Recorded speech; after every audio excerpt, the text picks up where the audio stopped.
बुढ़िया माई और महादेव की कहानी। एक बार की बात है, भगवान शिव अपने भक्तों की परीक्षा लेने के लिए धरती पर निकले। भगवान शिव ने एक साधारण मनुष्य का रूप धारण किया और एक गांव में पहुंचे। गांव के सभी लोग अपने अपने काम में व्यस्त थे, लेकिन उसी गांव के किनारे एक छोटी सी झोपड़ी में एक बुढ़िया माई रहती थी। बुढ़िया माई बहुत गरीब थी, लेकिन उसके मन में भगवान शिव के लिए अपार श्रद्धा थी। उसके पास धन दौलत नहीं थी, फिर भी वह रोज सुबह उठकर शिव जी का नाम लेती और कहती, हे भोलेनाथ, मेरे पास आपको देने के लिए कुछ नहीं है, बस मेरा सच्चा मन है, आप मेरी भक्ति स्वीकार कर लेना। एक दिन भगवान शिव उसी बुढ़िया माई की झोपड़ी के सामने पहुँचे। उन्होंने आवाज़ लगाई, माई, कुछ खाने को मिलेगा? बुढ़िया माई ने बाहर आकर देखा, थोड़ा सा अनाज ही बचा था। वह चाहती तो उसे अपने लिए बचाकर रख सकती थी, लेकिन उसने बिना कुछ सोचे वह सारा भोजन साधु को दे दिया।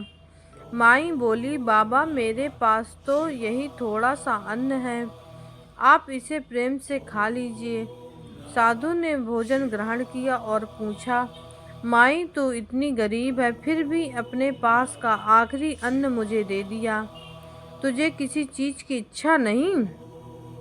बुढ़िया माई ने हाथ जोड़कर कहा, बाबा, इच्छा तो बस इतनी है कि मेरे भोलेनाथ की कृपा मेरे ऊपर बनी रहे।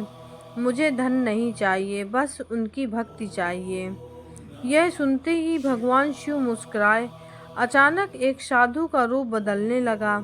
जटाओं से गंगा बहने लगी, मस्तक पर चंद्रमा सुशोभित हो गया और हाथ में त्रिशूल दिखाई देने लगा। बुढ़िया माई समझ गई, मेरे महादेव अपनी परीक्षा लेने के लिए आए हैं। वह रोती हुई शिव जी के चरणों में गिर गई और बोली, भोलेनाथ, मेरे जैसे गरीब भक्त आपने शुद्ध कैसे ली? भगवान शिव ने कहा, माई, मुझे सोना चांदी और बड़े बड़े चढ़ावे नहीं चाहिए, मुझे तो अपने भक्त का सच्चा प्रेम चाहिए।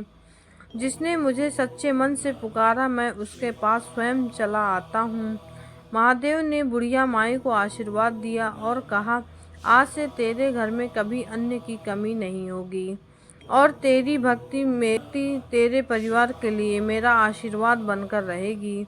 कहते हैं उस दिन के बाद से बुढ़िया माई का जीवन बदल गया, लेकिन उसके मन में कभी अहंकार नहीं आया। वह पहले की तरह ही रोज शिव जी का नाम लेती रही। इस कथा से हमें यही सीख मिलती है कि महादेव को दिखावा नहीं, सच्ची श्रद्धा चाहिए। अगर आपके पास भी भोलेनाथ देने के लिए कुछ नहीं है तो चिंता मत कीजिए, बस सच्चे मन से एक बार कहिए, हे भोलेनाथ, मेरे पास कुछ नहीं, बस आपका नाम है, और अंत में प्रेम से बोलिए, हर हर महादेव।